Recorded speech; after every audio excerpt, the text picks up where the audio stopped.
नमस्कार, मैं रीता खरेजा और आप इस समय मेरे साथ है समाचार किंग पर। और हम जिस कार्यक्रम में आज यहाँ पर मौजूद है ये है जनेऊ संस्करण कार्यक्रम, जो आज बैसाखी के पर्व पर सिंधी समाज द्वारा आयोजित किया गया। सिंधी समाज ब्राह्मण सिंधी ब्राह्मण समाज का ये जो आयोजन है बहुत बड़े पैमाने पर आज किया गया है। और यहाँ पर लगभग 60 लोगों ने यहाँ पर जनेऊ धारण किया है, जिसमें हर वर्ग के उम्र के जो बच्चे हैं और युवा हैं उन्होंने ये जनेऊ धारण किया। और ये हिंदू धर्म के 16 संस्कारों में से एक 11वां संस्कार है यज्ञोपवीत जनेऊ संस्कार। हर हिंदू धर्म में हर व्यक्ति को जनेऊ धारण करना चाहिए। पवित्र कार्य जो भी होते हैं उन पवित्र कार्यों में जनेऊ का बड़ा महत्व है। जनेऊ के बिना कोई भी कार्य नहीं होता है, इसलिए हिंदू धर्म में जनेऊ संस्कार का कार्यक्रम हमने मिलकर स्वामी चांदूराम साहब, स्वामी खिलूराम साहब दरबार, स्वामी चांदूराम साहब सेवा मंडल की तरफ से उनके तत्वाधान में हमने ये कार्यक्रम रखा।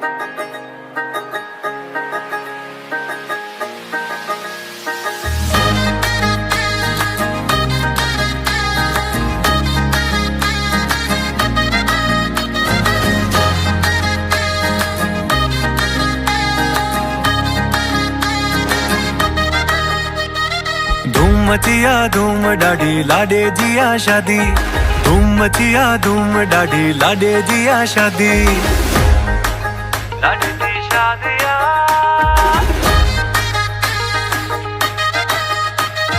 धूम मचिया धूम डाढ़ी लाडे जिया शादी, धूम मचिया धूम डाढ़ी लाडे जिया शादी।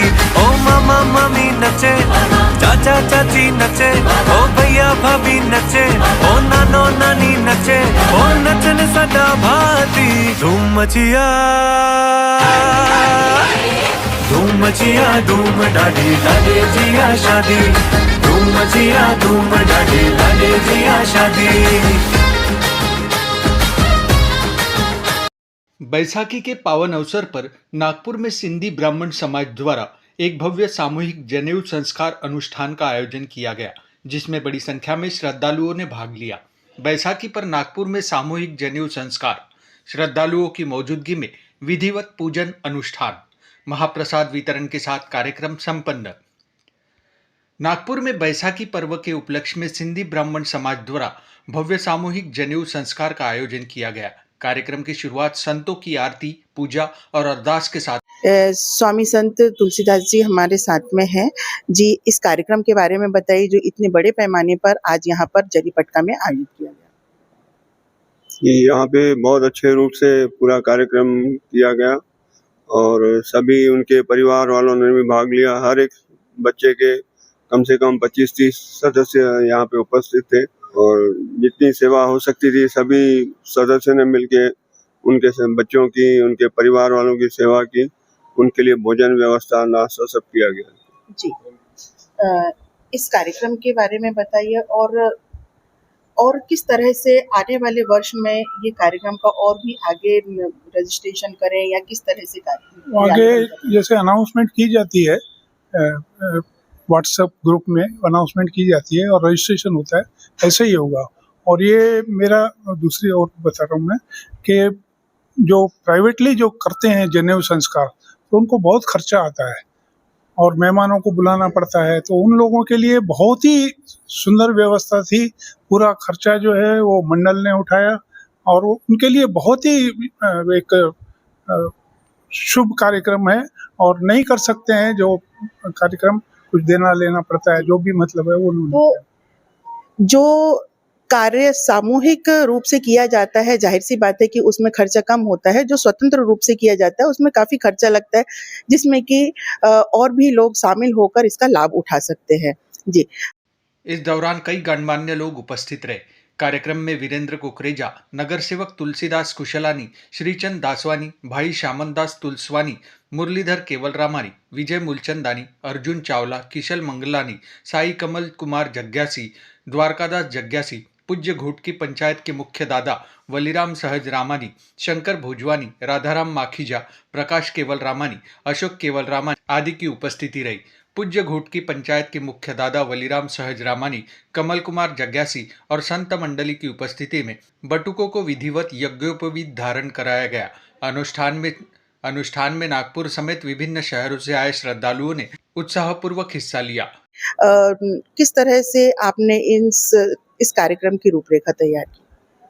हमने यहाँ पे स्वामी चांदुराम दरबार के तत्वावधान में जो प्रोग्राम रखा वो 2 दिन का था।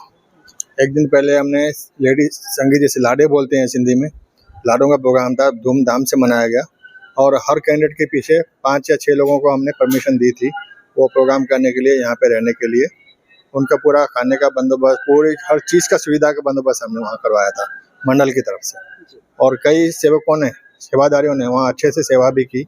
उसमें महिला मंडल का भी अच्छा सहयोग रहा। तो महिला मंडल की मेन जो है हमारी भाभी, माया भाभी, उनके अंडर में कई सेवादारियों ने, महिलाओं ने काम किया। और हमारी तुलसा बहन जो है वो साईं गोविंदराम की बेटी भी है, वो भी महिला मंडल संभालती है। कार्यक्रम का सफल आयोजन स्वामी चांदूराम साहब सेवा मंडल, बाबा गोविंदराम साहब बालक मंडली और महिला मंडली के सहयोग से किया गया। यज्ञोपवीत धारण के बाद बटुकों को पखर पहनाकर सम्मानित किया गया। धार्मिक आस्था और परंपरा का इस अनूठे संगम ने समाज में एकता और संस्कृति को मजबूत करने का संदेश दिया। सबकी सेवा किए, खाने पीने की व्यवस्था किए, धूप का लाए, ठंडा वंडा पिलाए, सब अच्छे से सबको सहयोग मिला साईं की आशीर्वाद से। महिलाओं का किस तरह से आपको सहयोग मिलता है? हम महिलाओं को हम मीटिंग बनाते हैं, मीटिंग करके सहयोग लेते हैं उनसे, सबको बांट देते हैं, भाई आप ये संभालो, वो संभालो, खाने का पीने का वो करते हैं।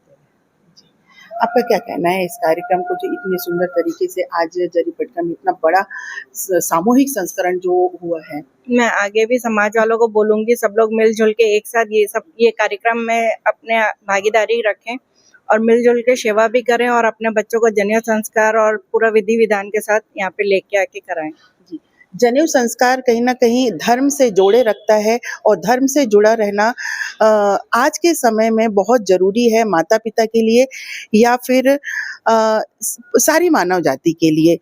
अनुष्ठान के समापन पर सभी श्रद्धालुओं को महाप्रसाद वितरित किया गया। इसी के साथ यह भव्य आयोजन सफलतापूर्वक संपन्न हुआ।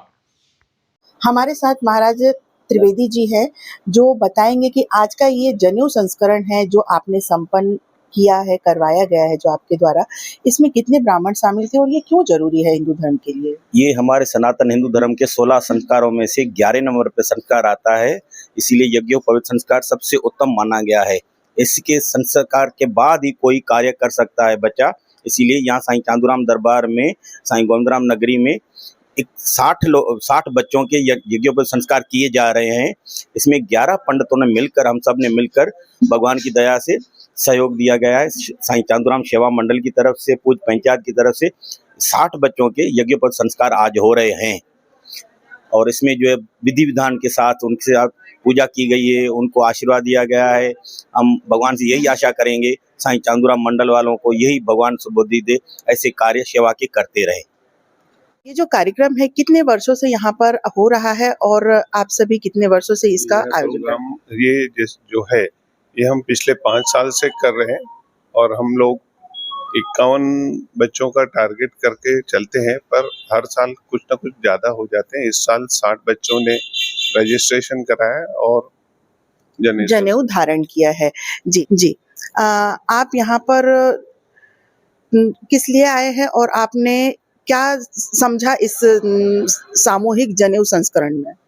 एज अ सेक्रेटरी मुझे 5 साल पहले अपनी मीटिंग में ये निर्णय लिया गया कि हम लोग जो समाज में सभी वर्ग हैं जनेऊ कार्यक्रम अपने यहाँ रखते हैं तो बहुत सारे खर्चे, बहुत सारे मेहमान बुला के और बहुत सारा कार्य करना आज थोड़ा सा मध्यम वर्ग के लिए थोड़ा असंभव हो गया था। इसलिए हमने 5 साल पहले ये हमारी संस्थान ने निर्णय लिया और मैं अभी इस निर्णय में काफ़ी खुश हैं और बटुक जो आते हैं हमारी सोच से अधिक आते हैं और हर परिवार यहाँ से खुश होकर जाता है। इसमें हमें बहुत खुशी होती है, सभी वर्गों का सहयोग मिलता है। आज बड़े परिवार के बच्चे भी यहाँ जनेऊ पहनाने आते हैं क्योंकि उनको लगता है कि संत द्वार पे हम लोग जनेऊ पहनाएं वो हमारा ज़्यादा पवित्र हो जाएगा। इसलिए हम लोग सफल कार्यक्रम को हम आगे भी बढ़ाना चाहेंगे। जी, तो आपने देखा कि पूरे कार्यक्रम का कितनी खूबसूरती से निर्वहन किया गया है इन सदस्यों द्वारा और आगे भी इस कार्यक्रम का निर्वहन होता रहेगा।